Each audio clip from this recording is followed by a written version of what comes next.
actually had to ask him what he meant by wages because I actually didn't understand it. And I remember when we told my dad at the time that, you know, I was leaving, I wanted to leave, and there was an opportunity and a job. And Kynan, you know, he goes, I'm more, like, it has wages. And my dad was like, wages? It was like a, whoa, thing, yeah?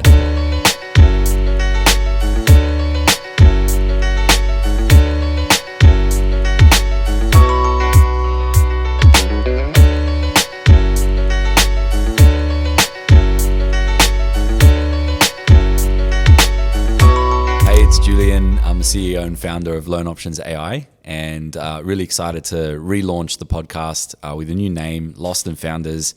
Today, we're here in the new... It's phenomenal. This new office, guys, next level. I've obviously been hassling you guys to do a podcast with me for ages, and I feel like this is probably the best possible timing, given we... you know, you guys have just had this new office and you did the grand opening the other day. This is the very first podcast in this new studio. And I want to kind of ask you guys, firstly, and we'll get into a few different topics. I want you guys to do an intro. Tell us about what you do within AiiMS and then let's get into the story of how AiiMS got started and all the different, I guess, challenges and journeys you've had. And then we're going to talk about marketing and some of the common mistakes that businesses make, what you see current trends are and all those kinds of things. So without further ado, Kynan. Thanks for having us. It's an absolute pleasure.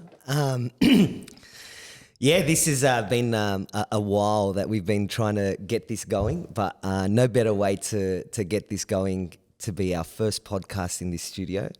My name's Kynan. I'm the product director here at AiiMS Group. So I take care of pretty much the production of the products coming together, working with pretty much all our product specialists. Fahd? Hi, my name's Fahd. I am the director and actually double director of Innovate at AiiMS. And our main mission in AiiMS is to develop really cool products that not only help AiiMS and our businesses and help our businesses. That's about it for me. Janty. Hi, I'm Janty. I'm a founder of AiiMS. Firstly, I want to say congratulations on the launch of your new show.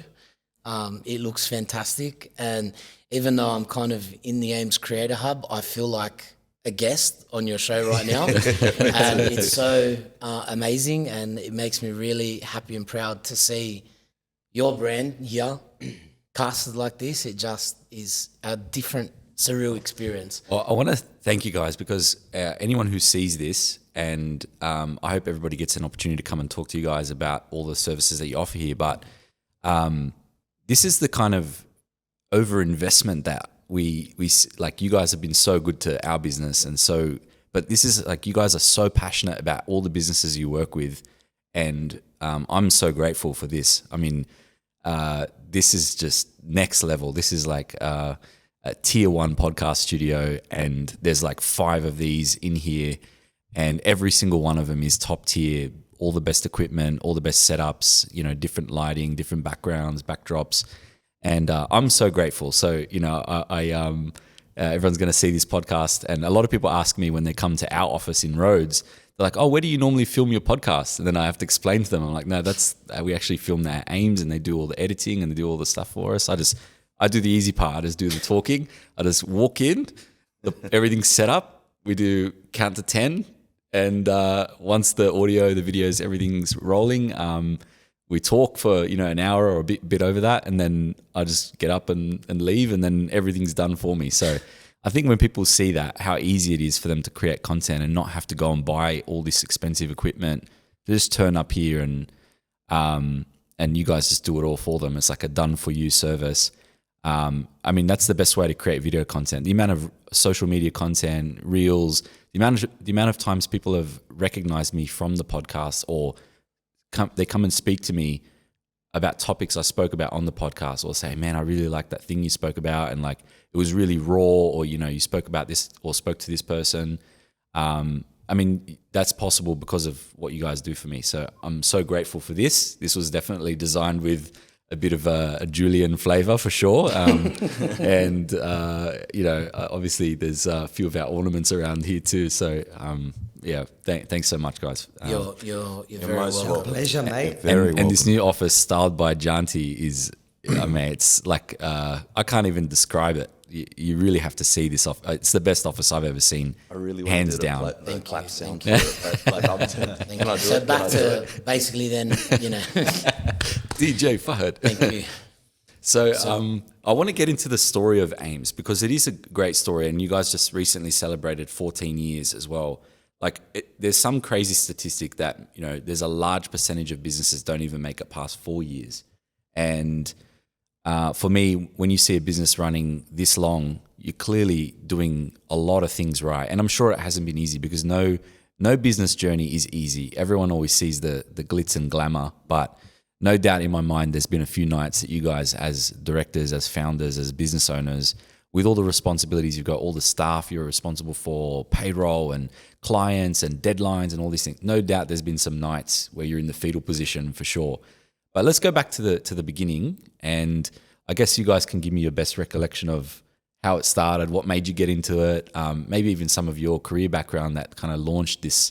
And because you've all kind of come from different angles and you all have very different strengths, and there's obviously a lot of overlap with your skills in terms of as marketers, but you really have these kind of specialty areas that you focus on. Like, some of the ideas I hear from you, Janty, I'm just like, we're just talking about the London cabs thing. Like, the ideas that you've come up with on just random ideas, I think, like, where does he come up with this stuff? And then Kynan, when we talk and you just go, you ask questions and 3-4 prying questions, I'm wondering where is he going with this?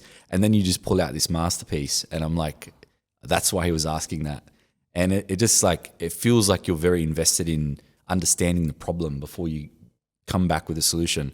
And then, of course, Fahd, where do I start? I mean, the tech that you guys build obviously played a large part in the success of Loan Options and LO 3.0 and all the design and front end development. And I'm obviously very grateful. But let's get into the AiiMS story, because it didn't start like this. Welcome. Clearly, it's been obviously a long time to get to this point, and I'd love to hear that. And I'd love for the people who follow the podcast and listen on our socials and stuff to hear this story. It's a fantastic one.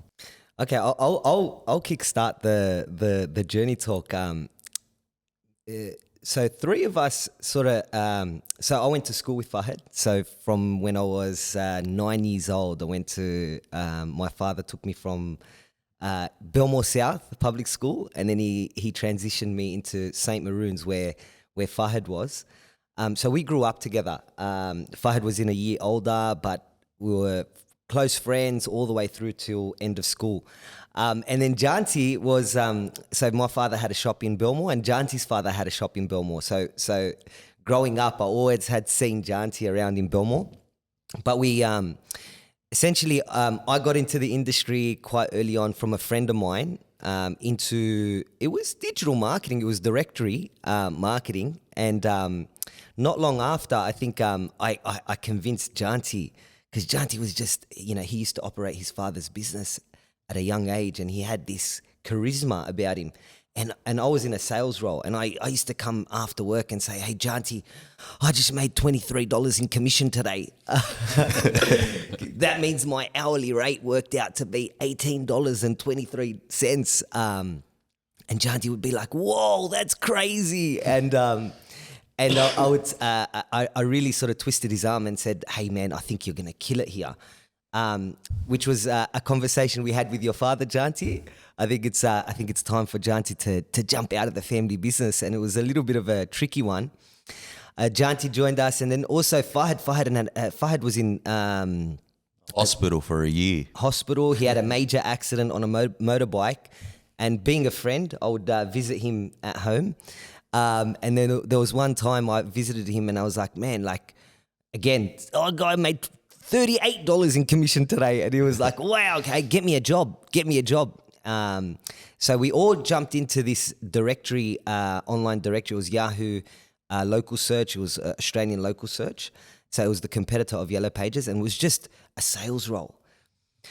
But I think our friendship, we evolved from there, understood the market. The founder of that business ended up selling that business to News Corp, which eventually was named True Local.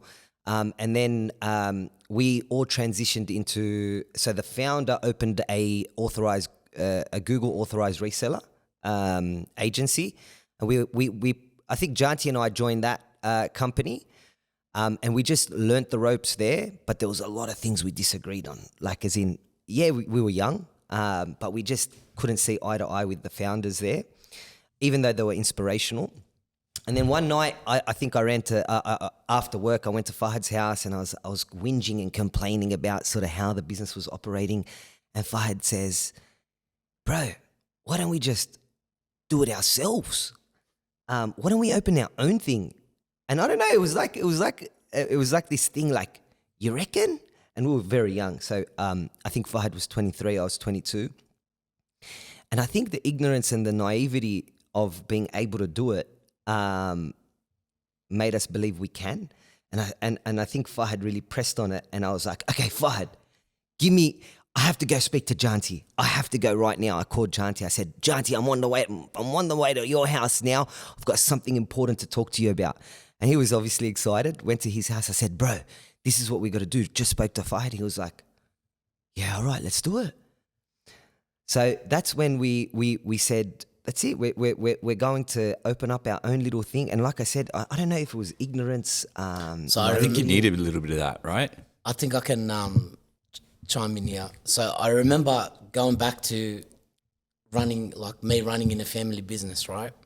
I still remember the exact day where I think it was after work, the boys used to come past and we would chill out in the back, have V's, have a cigarette. Kynan would use your meat slicer to make little Devon slices. He would, use the back end of the deli to make rolls and whatever, and I think it was a Wednesday night, right? So because every Wednesday, Kynan had uni. So-called uni. So You dropped out. Cards and coffee in the foyer. He had so-called uni, right? Yeah. So he would kind of stop at mine and spend uni time until he went home because his parents knew he was coming home at 9:30 at night. And he said to me, have you ever thought of getting a job? And I was like, no. I have a job, but nothing, no, not really. And how amateur we were in our family, right? Because we knew nothing else other than running a family business. And, I actually had to ask him what he meant by wages because I actually didn't understand it. And I remember when we told my dad at the time that, I was leaving, I wanted to leave and there was an opportunity and a job. And he goes, it has wages. And my dad was like, wages? It was like a whoa thing, yeah? Anyways, and then it was all good. And he said, just go trial it out. But that was number one. Number two, the night he went to Fahd's house, I still actually remember the tone of his voice when he rang me. I was sitting outside and he's like, Cuz, where are you? And I said, I'm at home. And he goes, I'm going to come over right now. But what I'm about to speak to you about, you got to get ready for it. So my heart starts pounding, pounding. Anyways, he said, Fahd reckons, and I reckon we're all right to do it on our own, And I was always kind of that middle voice, like, oh, there's risk, But I'm a gambler. I love gambling and risk, right? But I like to call it out, if that makes sense. I was like, there's risk. And back then, even though we were 19, we all had mortgage payments, there were these commitments, and I still remember that time where I said, it's actually all right. Like the risk is all right. I have at least 3 months of my mortgage saved and I think that's all it's going to take. Right. And because we started from nothing. And when I say nothing, I mean nothing. We started from a credit card, literally. Janty, your credit card. And that was the fallback. It was exactly when you talk about 21,000. ignorance, that's what ignorance is bliss really means. You know, it's like we ignorantly thought that's all we needed. You know, it's like saying, let's go from here to Tasmania walking, and we're all good because we all have 2 liters of water each, and that's all we're really going to need. You know, and that's how we started. I still remember the night where we sold my car. Yeah. Do you remember? I put my car online, and we wanted this cash to buy equipment and, you know, to build a kitty and to get a lease and have a bond and, you know, do these beginning steps. And, you know, I sold this car 10 grand cheaper than any other car online. And I didn't care. Didn't give a shit. I didn't care. And it was like 10 o'clock at night. This random guy calls saying, you know, oh, you want to sell your car and whatever. I was like, yeah. And he's like, look, I'll pay you now, but I'm only going to give you 30 grand. And it was online for like 40 and it was already cheap. And I looked at Kynan and I go, this is what he's saying. Kynan goes, what do you reckon? I go, let's just do it. Anyways, so we met him, this guy, do you remember? Leathers? It was like, no, we met him at Bankstown, Bankstown. 7-Eleven. Yeah. Ended up being a car dealer. So that's how, you know, he made his money, right?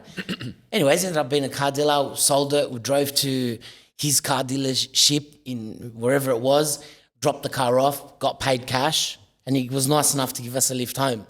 And I remember the feeling, you know, on the way home, like in this random car dealer's car, getting dropped off. I felt like a kid. But, you know, I still remember that moment saying to myself, we're actually going to do this. Like now we're at ready point, where this is all we need. You're past the point of no return. Yeah, 100%.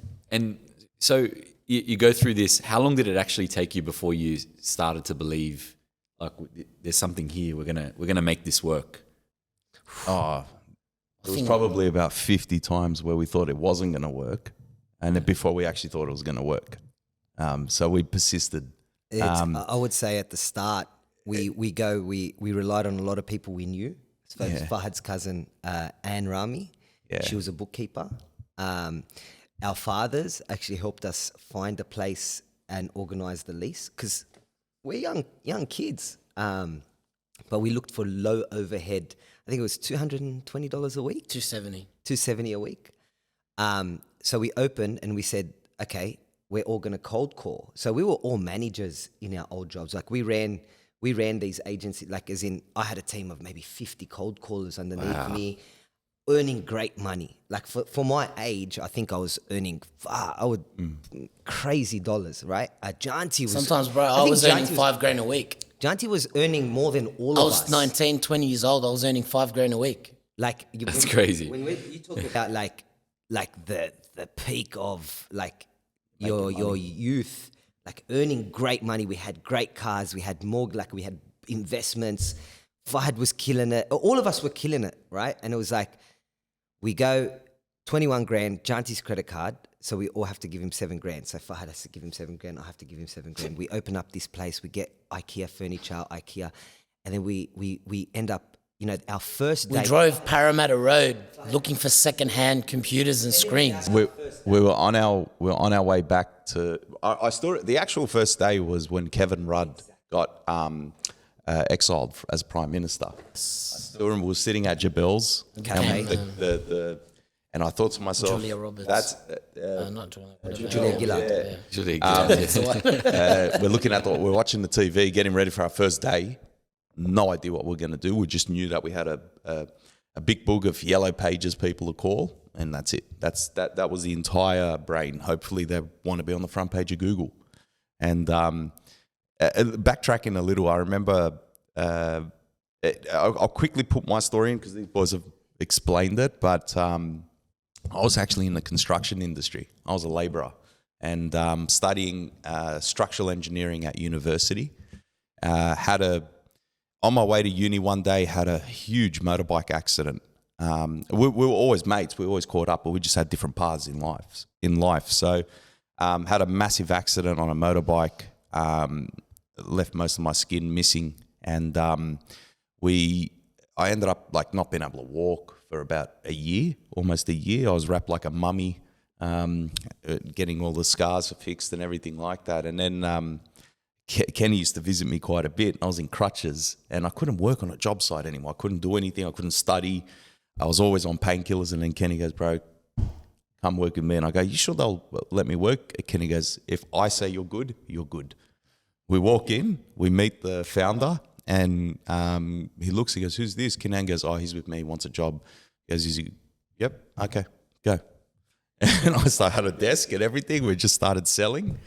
We ended up being really good. I ended up being really good. Janty had a whole team behind him. Kenny had a whole team. But I used to work for Kenny. I was working for Kenny at the time, and best boss. And then we were, after a while, News Corp bought us out. So these two went to the Google authorized reseller. I went to News Corp. So that I stayed on with that train and then went down to corporate life and became got out of it, got into business analyst, always good with numbers, systems, processes. So I kind of naturally You were evolved. obsessed with learning it. Yeah, just understanding. And I remember what got me into CRMs and systems was a News Corp put me in charge of a CRM implementation. Not put in charge. I was an analyst there of building a CRM system for True Local, and it didn't pan out too well. But back then there wasn't really the technology to really have something suffice. Then I remember, sitting. Kenny and I would always meet. Janty as well, we'd hang out, and ever since we were like in year 3, 4, me and Kenny used to pretend like we were stock traders. Yeah. I'll buy 47 cents a share off you, blah, blah, blah. And we used to just muck around. Like there was always a business element to how we talked. And then once Kenny came over one night, hanging out, we're talking about our jobs and everything. And it's not like we were super depressed about what we were doing. We all had our good careers, but we just thought, man, we can do it better. And, and then that's where it came through. So we all agreed, and you know the rest. I do want to say one thing. On our way to, where was it? I can't remember, but I remember our first sale. Do you remember when we made it? It was our first big sale, Vista Glass. I can't remember. Vista Print, Vista Glass. China travel. China travel? Yeah, and you're mentioning, when did you know you were going to make it? Our first big sale, we're like, ooh, something here. And then... How long into it was it, though? Was it 3 months, 6 months? Janty made 3 it? months, yeah. Yeah. Can I just say... Google rejected us, so they didn't allow us to put... Remember... Yeah. We couldn't build campaigns, so we used other people we knew. We had heaps of roadblocks when setting up. But Then we had people that wanted to advertise but didn't have a website. and then we had to find out how to build a website. None of us knew. There were so many roadblocks, and the beauty about being ignorant, I don't know, or naive is, there's nothing you think you can't do. Do you get what I'm saying? There were scary moments, like when 3 of us sat in this little 40 square meter office, and we realized we had a phone system and we had to start cold calling, and a day would go by and we don't make money, nothing, and then the next day goes by and we don't make money. Because we're in a local area, people we knew would swing past.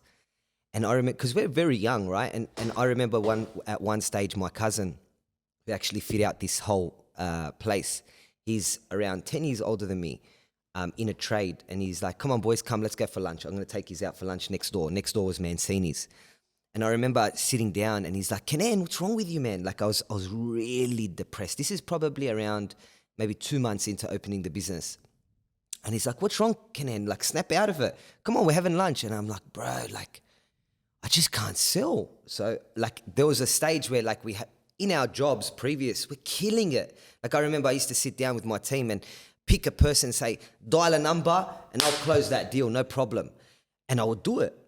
But when it was for our own business, it was like, in a week, I'd make maybe 1 sale. And I was like, it was really scary, like really scary. And my cousin was like, don't worry, man, relax. What is it? You need some leads? He grabbed his phone and he started calling all of these tradies and people he knew. He's like, listen, my cousin's opened up this business. You're going to help him out. He's going to give you a call. You're going to try him out. believe me, he'll make you some money. And he just probably called 10 people. This is from my end because I was struggling. Janty was a gun. Fahd was a gun. And I went back after lunch and I called these people and I made a few sales. And I was like, okay, cool. Like, because I want to contribute. Janty was making some sales. Fahd was making some sales. And you want to contribute, like, because, you know, that kitty, that bank account is what you're eating off, right? And if you're not contributing to it, like, what are you doing? So it was some really scary moments at the very beginning. But once it kicked in, I would say 3 months into it, we were very conservative with our money. We took a really, really small wage, just like barely to cover our mortgages, not even to cover our mortgages. So conservative with our money that in the first year we had saved a lot of money. There was a lot of like sort of capital sitting in the bank account, but we were that scared because we thought, you can't spend that money. We can't take that money home. So we said, okay, we need a bigger office, and how about we put that money and build a cafe? Because there was an office right across the road. So it was almost like we were responsible enough to not spend the money we made. I think maybe the fear, like we don't know. We really didn't know, right? So we opened up the cafe and then we recruit a few more people and it starts to move. And in the local area, because of the cafe, we start to be known as the Google guys. And like it was a thing. Yeah, cafes are a really good strategy. I know a lot of people who, well, firstly, if you've got an office and you're like, well, there's no foot traffic here. How do I get foot traffic so I can get the word out about what I do? A lot of mortgage brokers do it. They'll have the back office as sort of a place where they have computers and blah, blah, blah, and they're getting work done. And then the front part of it is a cafe, and it is a lead magnet. It's like, oh, what's going on back there? They sort of have it pretty open. It's like, oh yeah, we're actually a mortgage broker, and we can, and then you're meeting with the community, you're learning their name, you're learning their kid's name, you're learning how many pets they have, and you build rapport naturally without having to hard sell. So that's very early. And trust. We stumbled on that. That's very early. That's common now. That model is very common now. Like, yeah. a lot of our 2011. Yeah, far out. A lot of our customers are tradies.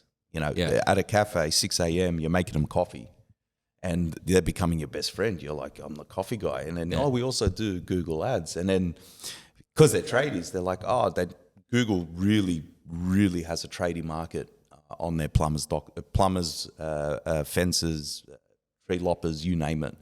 They always used to come through to us. And we didn't plan that. It just kind of phased into it. So they'd come in, they'd have their coffee, and then they'd talk about their Google ads at the same time. And I think we didn't know it, but that really, really revved us up. And we did things everybody laughed at, right? Yeah. Everybody would... At the time. Yeah, at the time, everybody would laugh at, everybody would be like...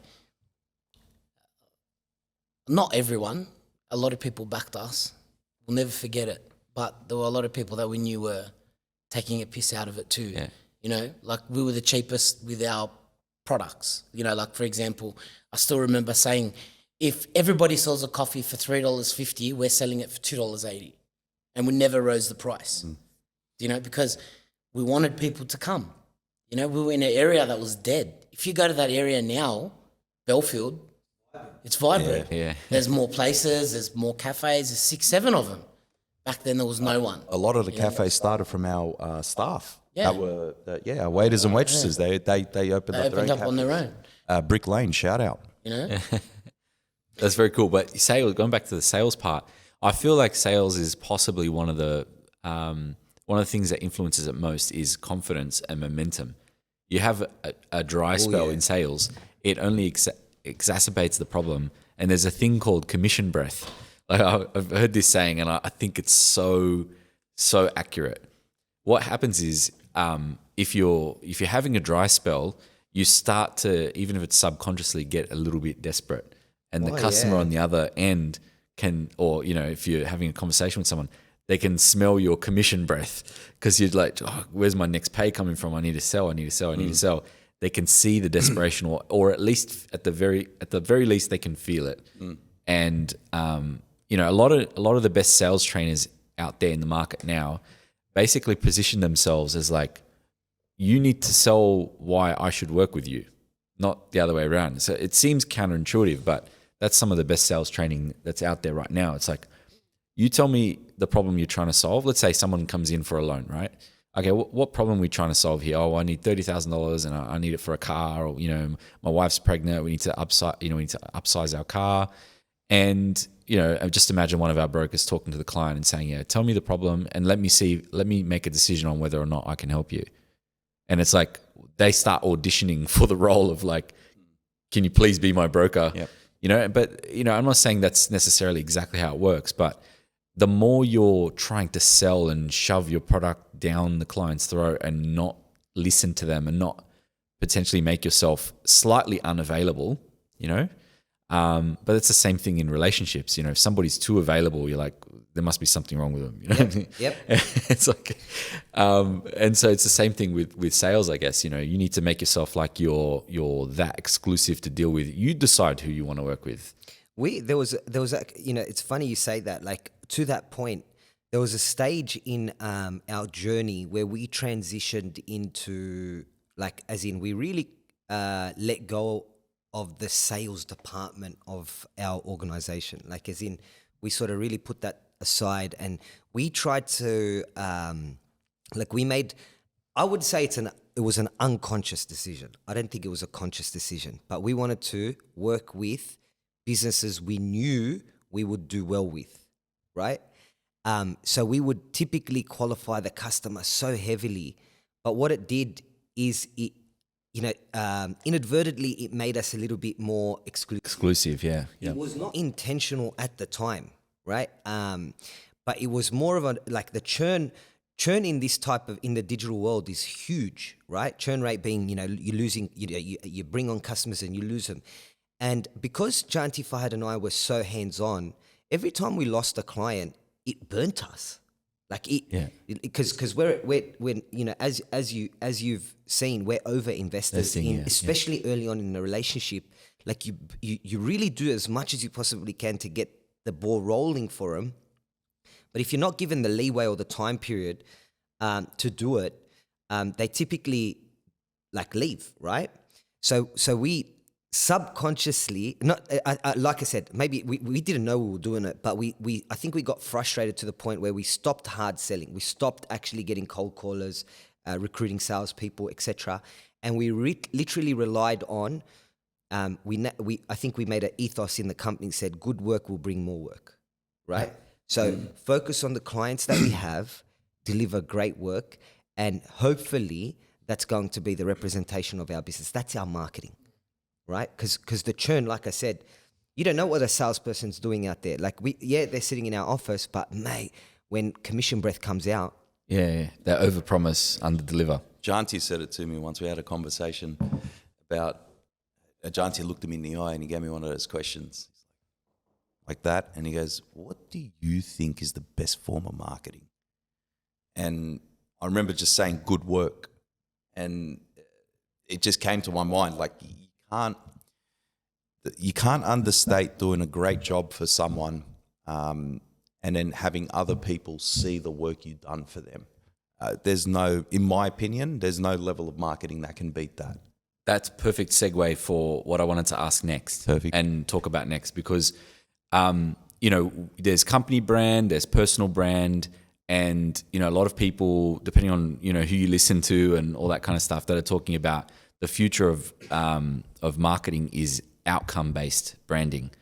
And I think this is what you're talking about right now. It's like, if you do a good job, like if you build it, they will come. And I see some merit in that. I think you still need to combine it, right? You can't have a weak company brand. You can't have a weak personal brand and expect to set the world on fire.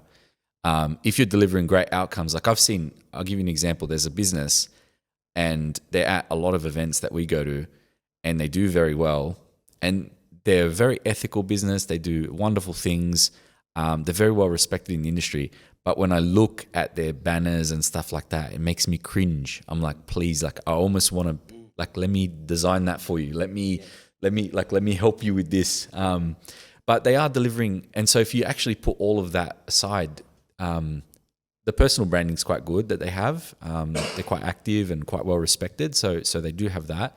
The company branding is far from where it could be, but they definitely have the outcomes to do it. And I I heard this the other day, and then I heard somebody talk about it yesterday, and I thought there might be something to that, because like now even like some of the brokers that are doing the best in terms of marketing, they're just posting approvals on their Instagram stories all day, like just another approval. We just helped this client. We just helped that client. And they seem to be doing the best on all the like TikTok and Instagram reels and all these kind of. See, from what you said, right? That's a part of outbound based marketing, outcome based marketing. Yeah. The foundation of what you're saying is your foundation still needs to be true, right? Your foundation still needs to be good work. When that is coupled with good branding, that's magic. Yeah. Right? Turbocharges it, right? Yeah. Like I'll give you an example. Like there's agencies out there, and like we've sat with other agency founders, and their marketing is crazy, right? Like as in, like when you see them from the outside, it's like, wow, that's actually really good. And not that I get envious, it's inspiring, right? And I know that we're missing sometimes a lot of that part. But what I do know is that's fake, right? It's not set on real foundation. For example, an agency, there's so many agencies out there that maybe 60% of their time is about marketing their agency and 40% is spent on their clients, right? Yeah. Now, the foundation is warped straight away, right? But if your foundation is good work and then you couple it with some really good branding, it'll explode.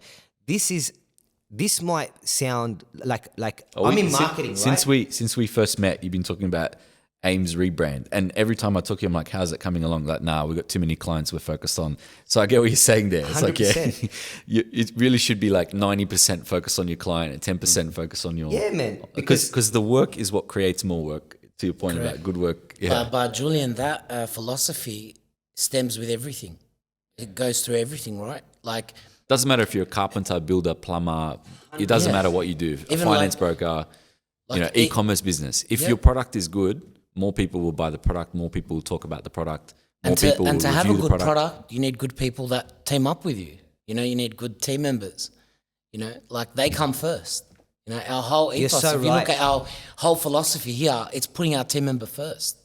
You know, it's thinking about them, thinking about how their life could be impacted in a positive way, you know, through simple things, coffee, gym, whatever it is that we tried to design was to affect our end user, who's our client.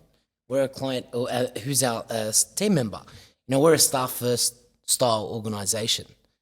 You know, Yeah, you can definitely see internally, it. we're staff first. And even like, for example, with Cielo, right? Like, I think we have a great company culture. We've obviously invested very heavily. We too, like to believe that investment in having a nice office and perks and, good events and, things that are important. And obviously Cielo's transition, like she loves it. She thinks like that she's treated so well here, and I've heard her comments, and like it's just amazing to see. But I'm not surprised at all, because like I know what type of guys you got, like you three as people are, and then you just see that trickle down. But also, company culture and the way that you treat staff, it starts with you guys, but then also as you go down one layer of management, sometimes it can dilute, especially if those people aren't aligned, in terms of values and fit. But it is so important, because if even Richard Branson, like Virgin, he talks about if you don't look after your staff, then why would they have an incentive to look after your clients? And I'm just paraphrasing that there, but that's essentially his message. First and foremost, you should look after is your team, because then they'll make sure that they're taking care of the client. They'll care enough to make sure they don't let you down, make sure they don't let the rest of the team down as well. So like even looking after your staff. I agree with that. I agree with that quote. Sometimes I disagree with it. Expand. So it's human nature to be selfish, right? Yeah. So like even in that moment where if you like, for example, you look after staff, as a philosophy, it's a beautiful philosophy and it should be applied. But sometimes in reality, the person in the role doesn't actually think or feel that. Do you know what I mean? I believe empowering your team to understand that their label or their name is on something goes further, because like Good way to look at it. If everyone here understands that, hey, you know, if I develop this or I design this or I strategize this, it has my name on it, I'm kind of accountable for the success. And nobody here in any belief whatsoever, like over 15 years, nobody is punished for a failure, right? Failures are just understood, dusted under the rug, see you later. That's just a mistake. We all make mistakes. Do you know what I mean? But we'll definitely celebrate. Oof, we will celebrate a win and genuinely, like, you know, like the last, like for example, we have a team member in the UAE. So we have an office in Dubai, you know about. Yeah. We have a team member over there who's responsible for outreaching, right? She has done such an amazing job. I have personally celebrated it. It makes me personally revved up, excited to see the connection, you know, like we celebrate it through and through. Yeah, I By DNA. And to be honest with you, I don't think you can replicate a lot of you can't really replicate how we go about things. It's definitely very, very hard. A lot of people say they have, you know, this value, that value, and we stand for It's just a surface fucking level, thing on the wall, in my opinion. You know, the second thing, earlier on in the podcast, you mentioned, like, for example, 14 years. We're celebrating 14 years. You know, God willing, we'll hit 15 years soon. But, like, what I forget about is that, you know, 14 years in a partnership is like 30 years. Yeah. Do you know what I mean? And that's what people say. They say that. You know, it's like, it's... Because a lot of people say you shouldn't go into business with friends, and it doesn't work out for a lot of people. But clearly, you guys have figured it out. Yeah. You grew up together. You understand each other's quirks. love you each understand other. each other. Yeah, You that's know? it. It's a real brotherhood. And I know that you guys do the Friday coffee thing. And when we were speaking about that last time, it's like, doesn't matter what happened during the week. Doesn't matter what we disagreed on. Every Friday we do this, and we hang out with mates, and we do that, because it's important to remind yourself that, you know, in business, you're going to have wins and you're going to have losses. And in fact, for every win, in my personal journey, for every win, you know, I put a post the other day on LinkedIn, all these awards, blah, blah, blah. But for every one of those awards, every one of those wins, there's at least 10 losses. The ratio is at least 10 to 1. And when I say that, people go, oh yeah, right, blah, blah, blah. It's at least 10 to 1. For every time you see me win or get something like happen good, there's been at least tenfold worse. And sometimes, you know, the losses feel like they're going to be catastrophic, or they're going to be.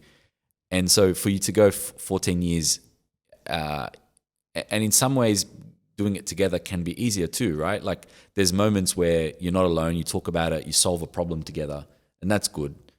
And probably solo business owners, maybe they don't have to deal with, you know, differences in opinion or whatever, but what they do lack then is maybe someone that they can lean on and share the load with, or like, I'm under the pump here, I don't know what to do, client this or deadline that, or whatever the situation is.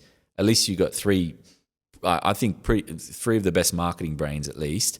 And you know, I think when you can brainstorm, like how many times have we hit a roadblock on something, and you know, in our weekly catch-ups, you know, we can't figure it out, and then we add Janty or you know, we add Eddie from the team, or we bring Nolep in, or like we just add one more person, and then you just like all of a sudden find the solution. Like, yeah, it was right in front of our face all the time. Oh man, if I was like, I've spoken to so many founders, owners of businesses, and when you're running a business on your own, some of the most common things that they talk about is the loneliness, right? Yeah.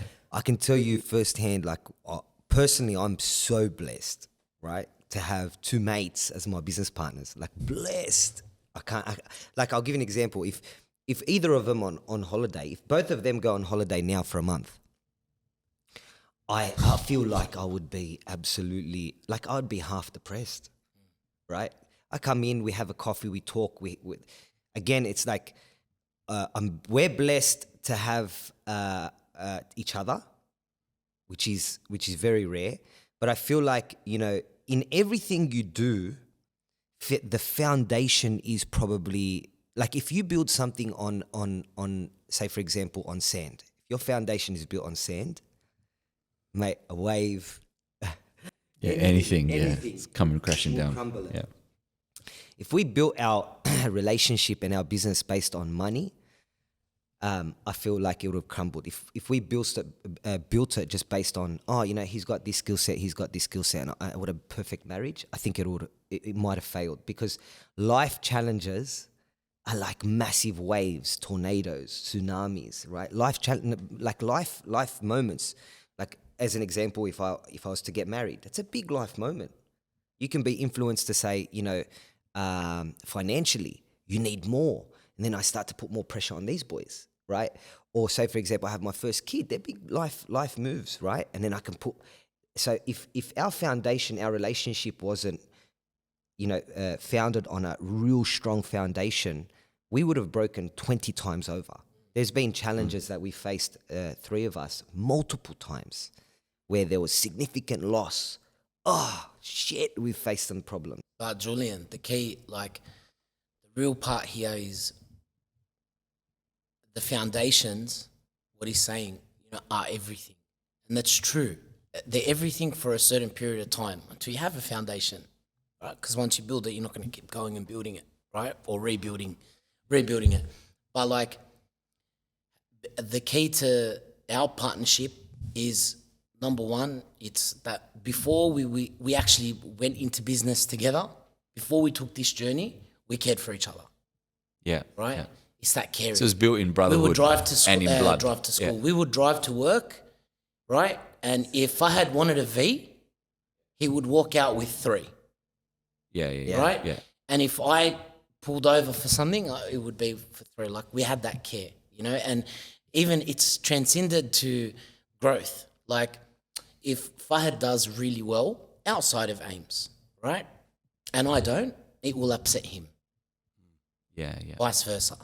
So like, the losses are one thing, but also when you're in this type of a brotherhood, your gains, if not shared, are just as depressing. Yeah, Right? yeah. No, I get that. Yeah, that's amazing. So that's the key to moving as one. And it's unique, and it probably doesn't matter too much, but I think And we've had all the challenges. We've But all gone one married. thing- yeah. We've all lost. We've all had pressure. Yeah. Kinan's nearly about to have 4 kids. Fahd has, Starting his beautiful daughter. I have 4 kids. There's a lot of pressure everywhere. everywhere. And, obviously a business hasn't been easy. That one of the first things that businesses do, and I think it's the biggest mistake they make, the single biggest mistake they make, is one of the first line items that they look to cut during difficult times is marketing. Like, it's strange. It's the so easiest. strange. It's the easiest decision. Yeah. The easiest decision is to say, I'm running out of money right now, or my cash flow is really bad. And even half the times it's probably because you've invested elsewhere. Elsewhere, yeah, Your yeah. priorities are fucking upside down, right? But it's the easiest decision to say, cut that. Because marketing has this illusion of it being plausible, right? Yeah, that's right. And actually Well, you know what it is as well. Part of it is like business owners are afraid to make decisions that, maybe they have to get rid of a start, or they're too heavy. They need to make a just tough soft. decision. Yeah, and just soft. and it's actually hurting the rest of the business. So instead of making the tough decision and saying this employee is not performing, or they're not the right fit, or they're toxic, or whatever, and moving that person on or putting them on a performance management plan, they go, well, I'll just lower my marketing spend, or pause marketing, or do this. And to me, it's crazy. It's like, if your business, look, if you've got a business where you don't need to spend any money on marketing and it's just referrals, like, best of luck to you. But I will say this, imagine what your business could be doing if you were spending money on marketing. I'll give you another example. I don't know if you've heard this one before, but I can almost guarantee you that if you go to any 50 year plus running business in Australia, right? They'll be large. They'll have a lot of staff. They'll have an amazing business model. And I'll tell you what I believe that it comes down to. For that business to have grown, they needed to advertise. Common sense, right? The forms of marketing in the older days, pre-online now, were yellow pages, right? How did yellow pages operate? You had to publish your ad once a year. Yeah. You couldn't choose to pause. So once you publish it, you couldn't choose to change your hours. You couldn't change to go offline for 2 weeks because you need to save. You were forced to deal with customers, forced to deal with your operation. You were forced to be like you were forced because that's the way people found you. Now we see it with our own eyes. In our own business, we see businesses pause. They stop, whether it's for costs, sometimes lifestyle, sometimes transitioning. I'm struggling with HR, for example. I need to just tone it down, and it's like, but you've had this problem for 3 months. Yeah.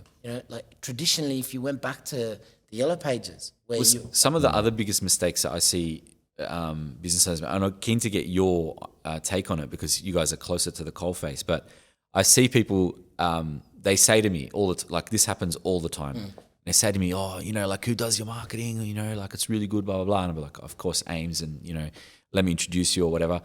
And, one of the things that's crazy to me is like, they don't really know just what's involved. Like 100%. They think that they're going to engage, it doesn't matter if it's AiiMS or another agency or hire staff internally. They think that it's just like a switch and then all of a sudden, software. a silver bullet, all their problems are fixed. But the thing is, like, you need to invest in marketing long term. We didn't, like, I'll tell you, I didn't get 20,000 LinkedIn followers overnight. I've had LinkedIn for 12 years and I've built it for that long, 12 years, and probably like maybe 8 years, 7 years been consistently posting. So like it takes time, and if you're not prepared to invest, then you can't have what we've done with marketing. If people look at what we spend on, say, performance marketing, they'll probably be shocked at the results we get. But it's because we've invested so much in other areas of marketing. Marketing is not just Google Ads. Marketing is what your brand looks like, what the voice of your brand sounds like, the website, optimizing for conversions on the website, putting even the thought activation into the design. of it. Yeah, and So having multiple channels that direct through a funnel, and then having, part of one of the things that businesses have is they go, oh, I'm going to turn on Google Ads, but their sales process is not ready.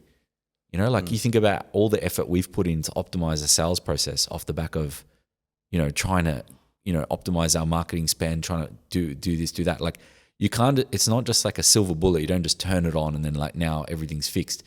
You have to make sure that the infrastructure can support marketing, but also you need to be willing to commit and invest for a longer period.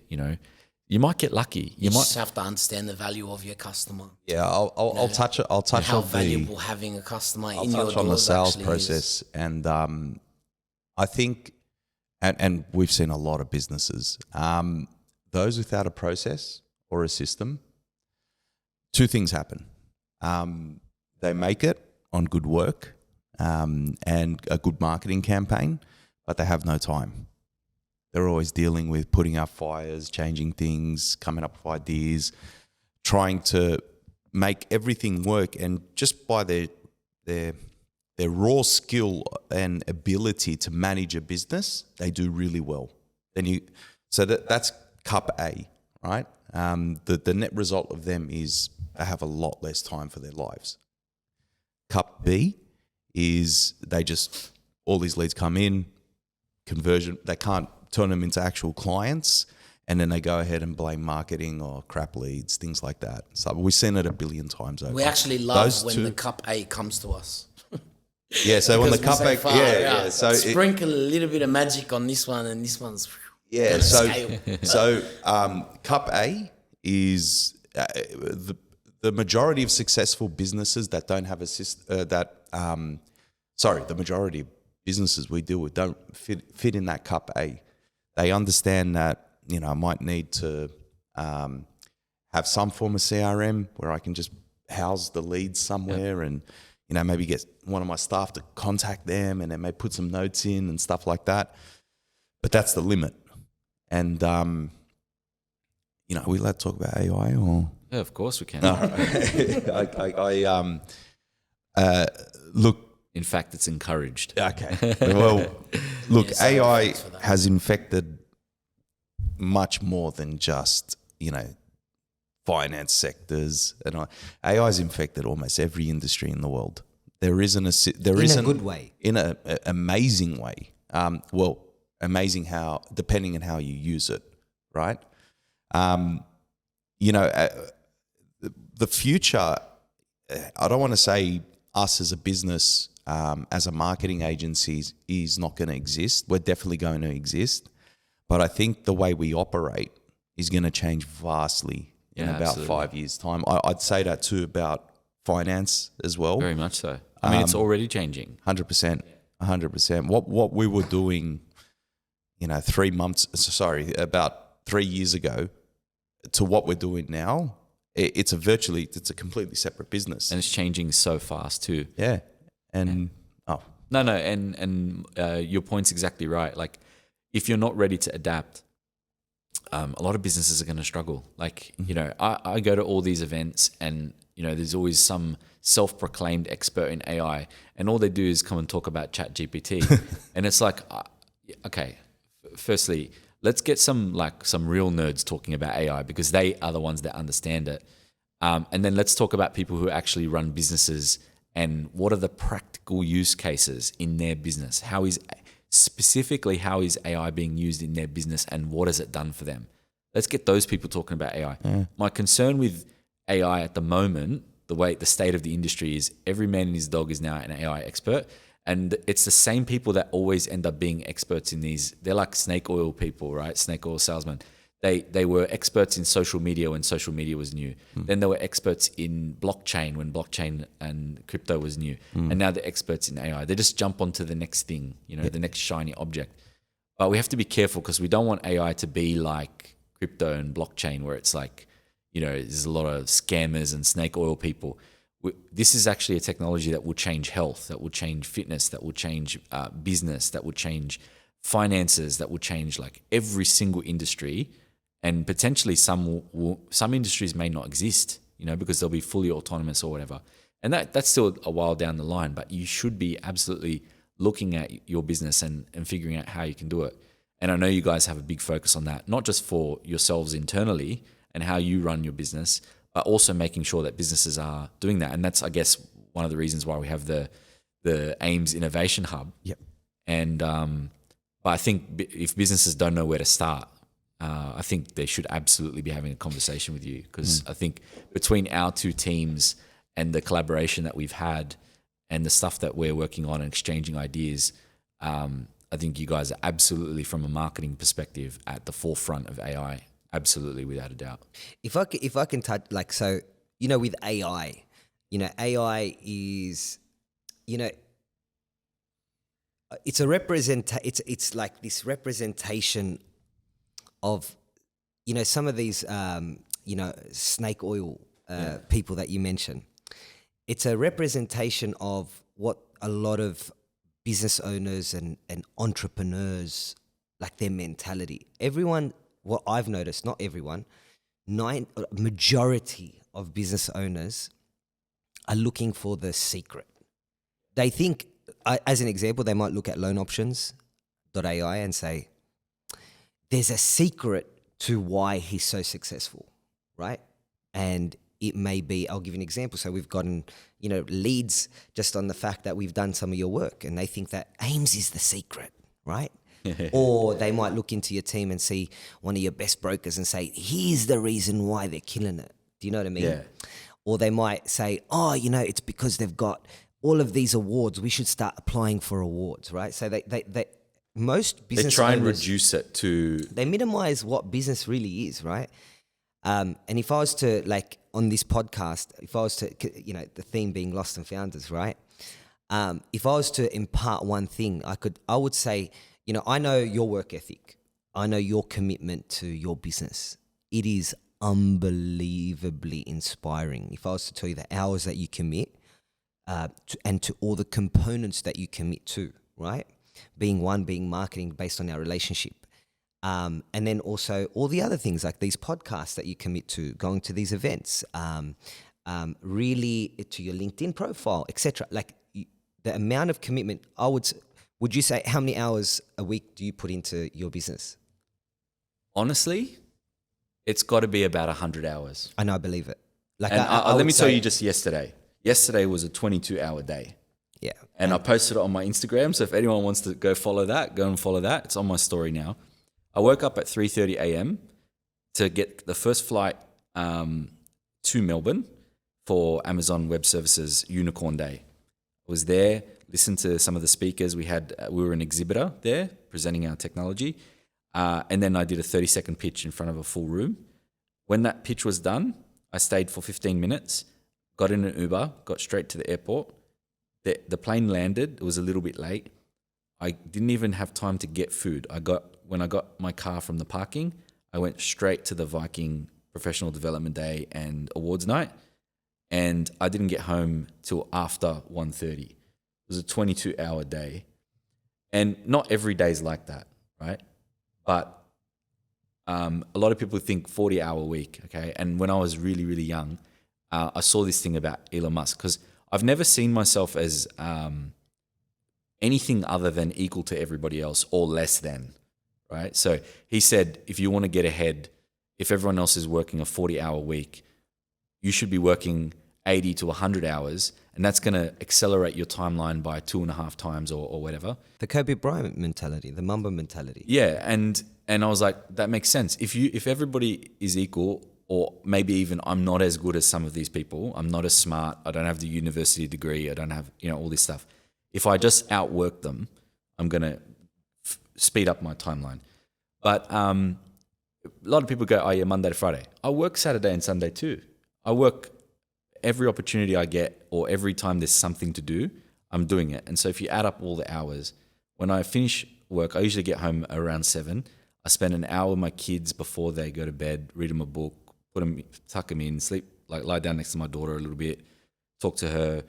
I'll have dinner before that, and then like once that's done, I'll go back to my my laptop. I'll sit on the couch, talk to the missus. We might do argile or shisha, and then I'll do more work, and I'll go to bed at like midnight, and then wake up at 5, go to the gym, do it all again.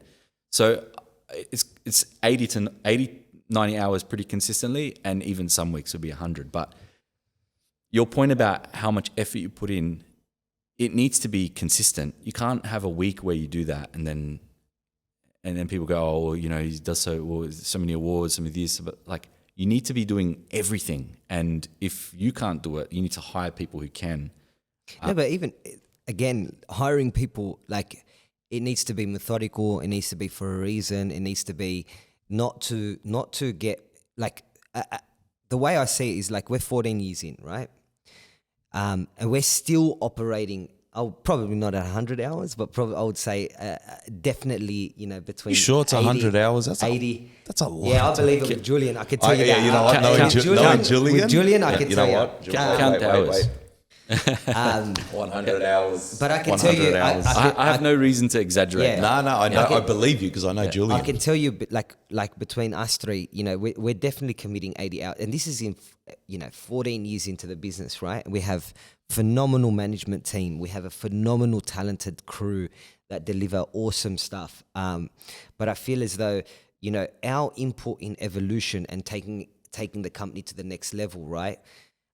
You need to drive where you need to go, right? You need to continually drive it, not from afar. You have to be hands-on. Now, again, if that's not for someone, then that's not the peak that you can't, that peak wasn't from a silver bullet.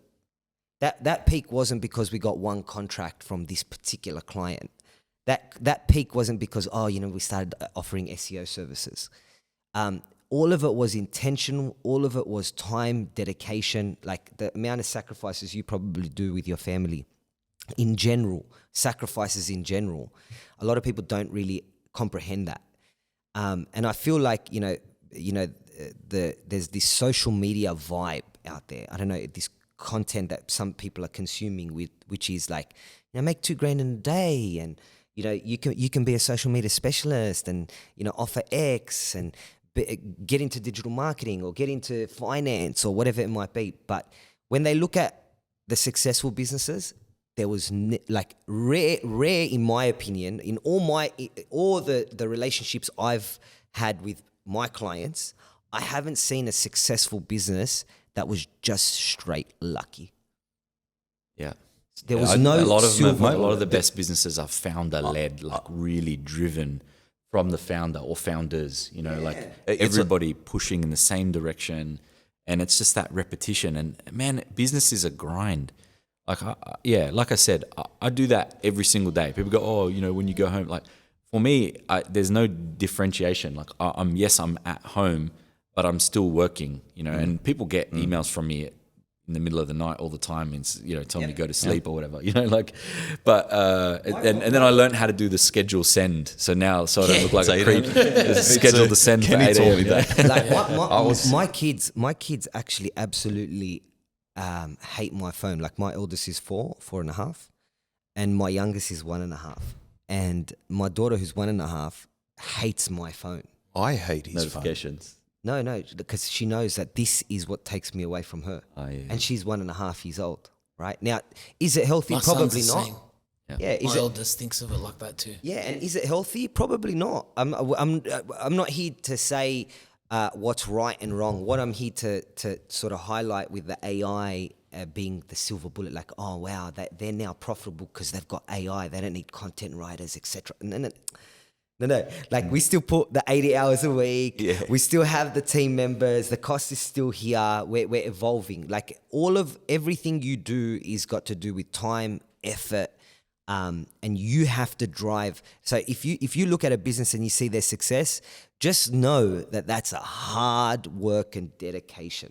And if you're not doing that, it's like if Fahd's got a great body and he's put a lot of time and effort because of it, I can't think I go on Ozempic and go to the gym maybe half an hour a day and I'm going to be that way. That's the grind. I think it comes down to a couple of the confusing quotes, right? So it's like, work smarter, not harder. Yeah. Yeah. Well, why are you working 100 hours a week and you adopt to AI? Like, surely you're working smarter, not harder. Yeah. Right? Yeah. It But says, it's with me, it's like I always find more shit to do. yeah, but the misconception. Yeah, Janty's saying how people can get so It's confused. It's just a based on misconception. quote. Do you know what I mean? Like, you know, work harder, work smarter. Like, you know, it kind of leads this path of, like, why would you work 50 hours a week? There's got to be a better way. Like hire someone. There's got to be a better way. Do you know what I mean? And it's like, I just think it comes down to the fundamental thing of, do you choose to do this? Is this your choice? If it's your choice, then enjoy it. If like, you find a way to enjoy your 60, 70 hours. I've seen people with my own eyes only work 35 hours a week. Yeah, and, Right. they're very good. And they're very happy. Yeah, no, and Do you know what I mean? that's fine. And I'm not saying that what I'm doing is the right way or whatever. Like I definitely make lots of sacrifices, Yes. without a doubt. Everybody knows that. But my point really is like if you're getting to the point where you're getting burnt out, or like someone asked me the other day, like, you know, surely you're getting burnt out. Like I was saying, I haven't had a holiday like more than a long weekend since my honeymoon nearly 9 years ago.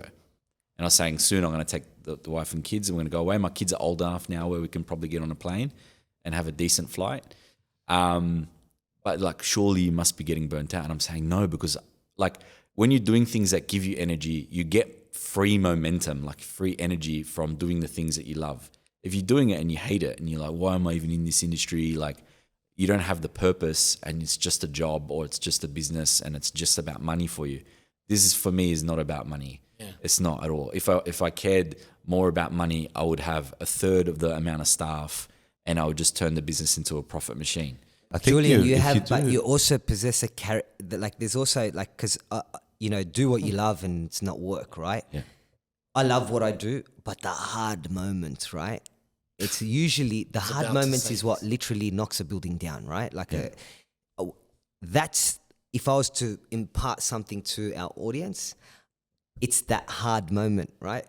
And you're resilient enough for a bad day to be tucked away, yeah, because you got a thick skin. Your ability to wake up and not self-destruct, right? Your ability to wake up and tackle the new day is resiliency. That's the characteristic of driven founders. It's the bad day doesn't wipe you out or doesn't send you into a spiral downhill, Yeah. right? Where bad decisions are made and it just continually goes down and down and down and down until you cut marketing, you cut this, you cut that, and then all of a sudden you've got no remnants of your old business. Especially, flip you know, side, when if you you- have, sorry, I know you're okay. especially when you have, you know, a little bit of wisdom, when you're in a real rut, you know, like you can't rely on tomorrow's a better day. You know what you're going into tomorrow. Yeah. Yeah, you also know tomorrow's going to be a shit day. So, It's going to you be know another what I mean? grind. you know, like in the those black moments, there are a lot of them, and we have been through a lot of them. And you know, I'm not going to lie and say every time I remember that I love what I do and I love everything about what I do, I probably don't even remember to think that way in those moments, right? But I think, you know, it's thick skin. And You have to be able to get up. if I'm going to be completely honest, I kind of there's a bit of disagreement in, like, you can put 80 hours in a week and grind and go into it, but if you're not doing it right, I know where he's if going. you're not learning from your mistakes and you're not applying it correctly, you can be wasting 80 hours. So no one's, if you put in my opinion, the 80 hours is the 80 hours. But if you're not thinking how you can do better or how you can improve, how to be more efficient in everything you do, you know, that could be supplemented by AI, it could be supplemented by better process, better mindsets. But you're saying it because you lived it. That's Yeah, why. It's the chicken and the egg, right? like It's the perfect- chicken So and the if egg. somebody Perfect thinks example. the way Wait, you- I'll give you a perfect yeah. example. I'll give you a perfect example. When we first started the business and there was no reports, remember you couldn't give a client a report. There's no such thing. We weren't giving them access to the Google ad campaign. So we used to spend, I used to spend probably a week, a month, 5 days, downloading everything from Google, putting it in Excel, and there's no Google Sheets back then, so you're literally doing it in Excel, putting graphs in, making Saving it to pretty, PDF. save to PDF, and email email to client. I did that for 1 week, a month, For at least a couple of years.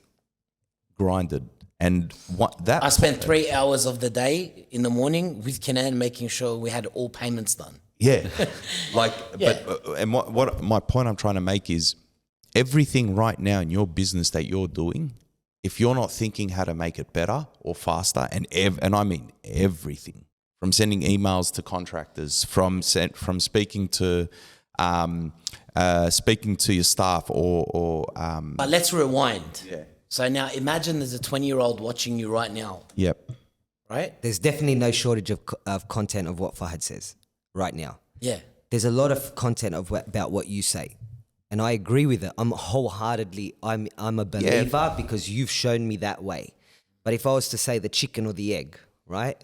Smarter, not harder. And then there's a grind. I really believe that there needs to be the willingness, the drive to put the time, because like, no, I'm without saying the 80 hours is the 80 hours. You're still, whether you're pumping, what I'm saying is, what can I fit more in those 80 hours? I agree with the optimization. And if you're just doing the same thing over and over and over, and then most likely complaining to someone that you like, oh fuck, I have to do all this again, and I just keep doing it. But yeah, I'm grinding hard.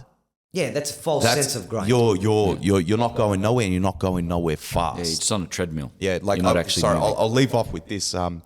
We had a client yesterday that came in. He's a consultant, right? And he consults trades. He's going to be really good. I think he did an amazing podcast with Kenny yesterday.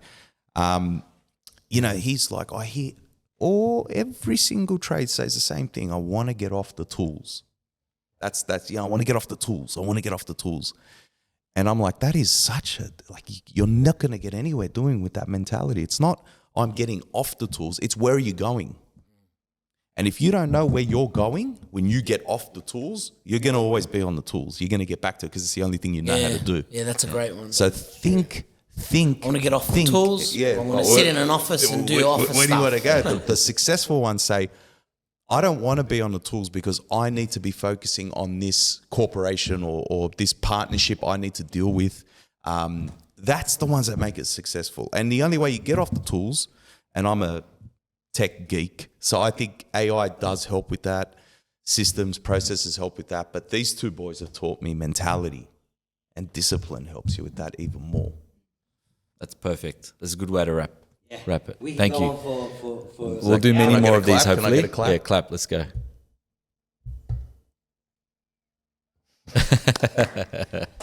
He couldn't help himself. It was an absolute pleasure. Thanks, For all Jules. you guys do for me and the Loan Options team, very, very grateful. It's our pleasure, man. Yeah, I mean, I'm sure people have heard us shout out AiiMS before, but you guys never take credit for it. You say, oh, it's because you work so hard and all this kind of stuff. But there is definitely a noticeable difference and uplift that we had in our business since engaging you guys. But of course, you guys know I was prepared to make the investment. I was prepared to, wait to see the results. We said marketing is not a silver bullet. It's got to be, you got to invest in it, and you got to really believe that it's going to take time to build. So thank you again. Appreciate it. Thank you.